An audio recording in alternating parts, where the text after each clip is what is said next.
মেয়ে মানুষের মন রাখতে হইলে আসতে হইব, ধাক্কা খাইতে হইব, তারপরও মেয়ে মানুষের মন পাওয়াই গেল না। আগে তো ঘর সামলাতে হবে, ঠিক না?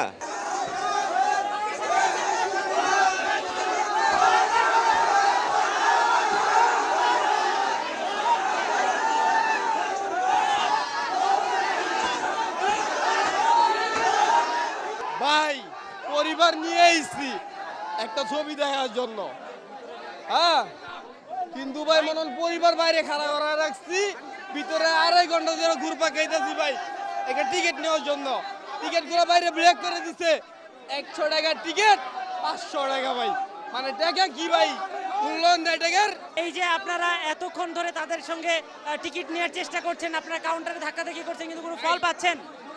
ভাই কোনো সাড়া দিচ্ছে না ওরা, ওরা কোনো ধরনের সাড়া দিচ্ছে না যে টিকিট কাউন্টারের বাইরে কি হচ্ছে না হচ্ছে এইগুলো ওরা কোনো সাড়াই দিচ্ছে না, বুঝছেন? মানে আমাদের সমস্যা টিকিট ওনারা 350 টাকা নেয়, কিন্তু কাউন্টার থেকে আমাদের টিকিট দেয়। আমরা ব্ল্যাকে ব্ল্যাক থেকে টিকিট কিভাবে কিনি? মানুষ এমনিতেই বাংলা সিনেমা দেখে না, তাও দেখতে আসছে। এরকম হয়রানি করলে তো বাংলা সিনেমা কেউ দেখবে না ভাই। আমরা তো শাকিব খানকে ভালোবাসি, তাই আমরা এখানে আসছি। এটা কি আমাদের অপরাধ? এটা কি আমাদের ভুল? আমরা তো টাকা দিয়ে সিনেমা দেখবো, তাই না? আমরা তো এমনিতে দেখবো না। ওনাদের এই অবস্থা করার মানেটা কি আমাদের বলেন? আমরা তো আসছি 8-9 জন, টিকিট তো 2টার বেশি দিতে আসে না, আর সিরিয়ালে একজনের বেশি তো কেউ দাঁড়াইতে পারতেছে না। তো মেয়ে মানুষ নিয়ে আসছি, এরা তো আর সিরিয়ালে খারাপ টিকিট নিতে পারবো না। আর আমরা যে একজনের 5টা টিকিট নিবো তাও পারতাছি না, 2টার বেশি দিতেছে না। আর সিরিয়ালে 2টা টিকিট নিয়ে চলে গেলে আর ওই সিরিয়ালে আইসা দাঁড়ানো যাইতেছে না। আমার ওয়াইফ আছে, ওর ইচ্ছাতে আসছি, ঠিক আছে, এই হলো কারণ। তো মেয়ে মানুষের মন রাখতে হইলে আসতে হইব, ধাক্কা খাইতে হইব, তারপরও মেয়ে মানুষের কাছে মন পাওয়াই গেল না। টিকিট পাইতেছি না, তারপরও যাতাযাতি ধাক্কা, বুঝছেন, তারপরও টিকিট পাইছি, এখন এদিক ওদিক ঘুরতেছে, বুঝলা গেছে টিকিট নিলাম আমি, আমার কথাই বুঝলা গেছে। আপনাকে দেখছি যে বাচ্চাকে কোলে নিয়েও আপনি সিনেমা দেখতে এসেছেন, টিকিট পেয়েছেন কিনা? না না ভাই, পাইনি। ওই যে ব্ল্যাকে বেছে ব্ল্যাক কালারই পড়লাইছে ভাই।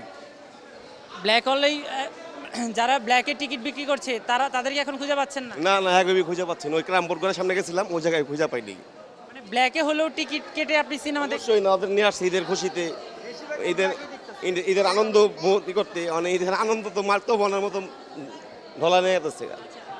শিশুদের বিনোদনের জন্য তো ঢাকায় অনেক বিনোদন কেন্দ্র আছে, তাহলে কেন সেগুলোতে না গিয়ে আপনি সিনেমা হলে নিয়ে এলেন? এখন শিশুর আম্মা যারা, মানে যারা ছবি সম্বন্ধে বোঝে, ওনারা যে আগে তো ঘর সামলাতে হবে, ঠিক না? এই কারণেই এখানে ব্ল্যাকের টিকিট বিক্রি হয় বেশি। এই যে কাউন্টারে কয়টা টিকিট ছাড়লো, এখন কাউন্টার বন্ধ। আপনি তো টিকিট পেয়েছেন, আপনার টিকিট পাওয়াটা কতটুকু কষ্টসাধ্য ছিল? ভাই অনেক কষ্ট ভাই, বলার মতো না। অনেকক্ষণ লাইনে দাঁড়িয়ে ছিলাম, 120 টাকার টিকিট এখন 300 টাকাতে ব্ল্যাকে কিনতে হয়েছে, কিছু করার থাকে না। আপনি কি 3টা টিকিটই ব্ল্যাকে কিনেছেন? জি, 3টাই ব্ল্যাকে কিনেছি। ব্ল্যাকে এটার টিকিট কত করে নিয়েছে আপনার? 120 টাকার টিকিট 300 টাকা নিয়েছে। 120, কিন্তু অনেকেই বলছে যে 700-800 টাকা করে টিকিট নিচ্ছে। ওরা 300 টাকার টিকিট 700 টাকা করে, 600 টাকা করে বিক্রি করতেছে। এইগুলা যারা বিক্রি করছে ব্ল্যাকে, তারা কি হলের সঙ্গে সম্পৃক্ত? হ্যাঁ, তারা হলের লোকই, হলের লোক? হলের লোকই। হলের লোক ছাড়া তো বাইরে কেউ বিক্রি করবেন। আপনার জানা মতে কতজন আছে এরকম ব্ল্যাকে টিকিট বিক্রি করছে?